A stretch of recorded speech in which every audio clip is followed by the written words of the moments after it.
Hello, I'm James, and in this video I'm going to walk you through my Money Metrics and Insights tool, an easy way to turn a handful of numbers into clear, easy to read outputs.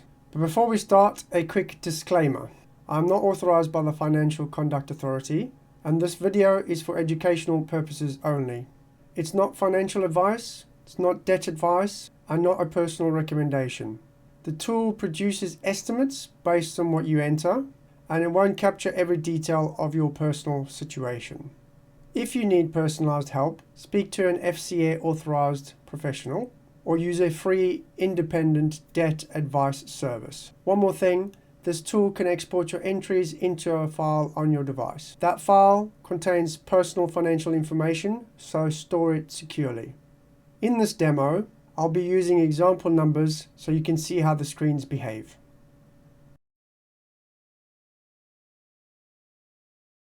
Okay, so moving on to section 1. This first section is about your month-to-month cash flow. So what comes in, what goes out, and what is left. Step 1 is choosing a money rule. And this is just a simple benchmark split of your income across essentials, wants, and savings. And when you click a rule, you'll see a panel on the right slide out with an explanation about that rule. These rules are not recommendations. There are reference points that you can use to compare your numbers against a chosen benchmark. For this demonstration, I'll select the 65-20-15 rule. Now I'm going to import a saved set of figures so that we can move quickly. Once imported, you'll see the inputs populated automatically. Let me quickly explain what each input means. We have our take home, and this is the money that lands in your account at the end of each month. If income comes from multiple sources, then input a combined total. Next, we have our essentials. These are your core costs like housing, council tax, utilities, and similar. If you have multiple items under one label, like insurance, you can enter the combined monthly amount of that. Next, we have our debt minimum payment. This is the combined minimum that you pay each month across credit cards, loans, overdraft, and similar. If you haven't worked this out yet, you can calculate it in the debt drag section later and then bring the number back here. There's also an other essentials section for anything that is not listed above, or for example, childcare, medication, etc. Just fill in whatever that is and the amount, and then it will be ingested into the essentials and the calculations at the end. Next, we have our subscriptions. And this is the total of your monthly subscriptions that you have set up. As you change figures, the tool updates them live. So as an example, if we go here and take this out, you'll see down the bottom, this amount changes. So if you keep an eye on that, I'll just put in that figure again. And as you can see, it's updated it live. Moving on, we've got our discretionary spending. And this is spending that tends to vary, such as eating out, entertainment, shopping, and hobbies. This category is one reason that the tool works well when you use it regularly, because patterns show up over time. Moving on from there, we've got our savings and investments, and this is what you're choosing to contribute monthly. And if you're using a benchmark like the rule that we selected above, which was the 65-20-15, the tool can show whether or not you're above or below that benchmark threshold. But of course, it's still your decision as to what is affordable for you. Lastly, we have our emergency fund balance. And this is a snapshot of what you've already saved in an emergency fund as of today. Note that it's not a monthly contribution. This is a balance. Now, down at the bottom here, you'll see a monthly surplus or deficit. It's in green, which means we're in surplus, so that's good. But as I showed you previously, or I mentioned previously, this updates live, so if we make a change here, you can see that that figure is automatically updated. Now it means that we're in a deficit, and it shows that in red. So just switch this back to 200. So that's the inputs. Now we'll go ahead and calculate the results. Now you'll see the dashboard, which summarizes the details that you entered. At the top, you'll see our monthly income, total outgoings, monthly surplus or deficit, and the savings rate. The color indicators here are heuristics, and they are designed to flag within benchmark or outside of benchmark, based upon the rule that you selected in the previous screen. And it's not to judge your situation or to tell you what to do. So if I go back and we edit the figures and update our monthly saving, you'll see that it automatically updates your savings rate in real time. So let's just go back and switch that back to the 200. And that's a simple example of how the tool highlights the gap between your input and the current benchmark. Next, we have our emergency fund section. This shows your emergency fund balance relative to your outgoings and gives an estimate of how many months that balance could cover based upon the numbers that you entered. Then we have our money health signals. This is where the tool compares your essentials, wants, and savings against the benchmark that you selected. If your essentials are higher than the benchmark that you selected, then the tool will flag that. One option here is to switch the benchmark to one that matches your reality. The tool is flexible in this regard. So we'll go back and do that just to show you the difference. So we were on 65, 20, 15. We'll switch to 8, 10, 10. And if we scroll back down, calculate my cash flow. Now you can see that it's saying that our essentials is on plan when previously I had a warn. Again, the point is to give you visibility and prompts to review, not instructions.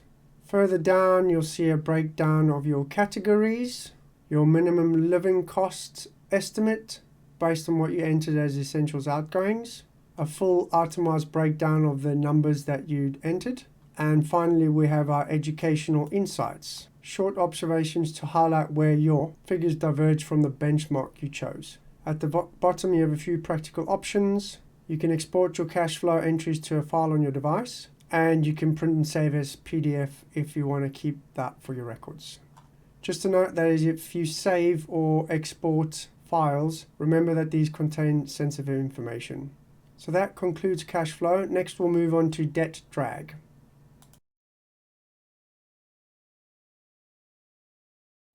So debt drag is about summarizing your debts and the monthly cost of servicing them. It's designed to help you see your total minimum payments, balances, and estimated interest costs based upon the inputs that you provide. Quick disclaimer again before this section. This is educational and calculation based. It's not debts advice, and nothing here is a recommendation of what you should repay. So to speed up the demo, I'll import a file. Now you can see the debts listed and total minimum payments listed at the bottom. If you add a credit card, you'll see a couple of options. Option 1, you clear the full statement balance every month. Or option 2, you carry a balance and pay the minimum every month. If you're on a promo offer, you can enter the end date and the resultant APR that will start to apply at that end date. These details let the tool run a simple estimate of what happens if the balance isn't cleared before the promo end. Now we'll calculate the promo end. I'm just going to delete this one though. Calculate that. So on this dashboard, you'll see minimum debt payments as a percentage of income, your total debt balance, estimated interest, and this is just an estimate, not a guaranteed figure, and your largest monthly minimum payment. Below that, you'll see a breakdown per debt and further educational insights. Now I want to go back and show you one feature that is especially important, and that's the 0% offer. So we'll just select that on this credit card that we've already got set up, and we'll put in August of this year as the end date, and the APR that will kick in as 24.9. Now we will recalculate, and as you can see now we have a 0% offer analysis section. This section shows an estimate of how many months remain on that offer, the remaining balance, and an estimated required average monthly payment to clear the balance before the promo ends. Now importantly, this is not telling you what you should pay, it's simply the maths of if the goal is to clear by this date, the average amount would need to be roughly X, based upon the assumptions in the tool. It also shows the gap between the current entered payment and that estimated required average. So that concludes debt drag. We'll now move on to our buffer builder.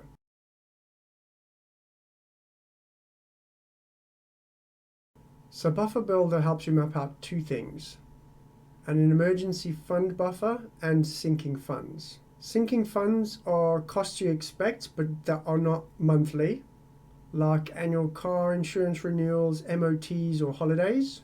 And the idea is to spread those costs out across the year so that they don't create a sudden spike in one month. Again, for the demo, I will import some example entries. So here you can see the sinking funds list and their target months. If we scroll up, next you will see a few key inputs. This is our monthly essentials expenses, and this can be copied from your cash flow that we generated earlier so as to keep things consistent. We have our monthly saving capacity, and this is the amount that you're choosing to allocate towards building your buffers. Again, this is not a recommendation. It's just an estimate so that the tool can estimate timelines. Then we have our current buffer and emergency savings. And again, to reiterate, this is what you already have saved to date. Now we'll go ahead and build the buffer. So this screen shows milestone style progress. So you'll usually see a starter buffer milestone. Then we've got our 1 month essentials expenses milestone and the 3 month resilience milestone. And as you can see here, the tool displays how far you are towards each of those milestones. And if we scroll down further, an estimate of how long it could take to reach those milestones at the contribution level. So if I go back and change the current balance of our buffer to, let's just say 2,800, then you'll see the next milestone activate. So now it's saying reached over there, and then it's starting to work towards your 3 month resilience. And scrolling back down to our pacing table, this is here to illustrate the relationship between monthly contributions and time, but to be clear, it's not prescribing an amount. And that concludes the buffer builder. So that is the walkthrough of the 3 tools: cash flow for month-to-month clarity, debt drag for debt cost visibility, and finally our buffer builder for emergency and sinking fund planning. So the main value here is visibility. When you can see the numbers clearly, it's easier to review and make informed choices over time. As a final reminder, I am not FCA authorized, and this is intended to be educational only, not financial advice, not debt advice, and not a personal recommendation. If you do need personalized guidance, speak to an FCA authorized professional or a free independent debt advice service. If you have questions or feedback on the tool, I'd love to hear it, so please do leave me a comment. And if you want to follow along with updates, you can find me on Instagram or follow me here on YouTube. Thanks for watching.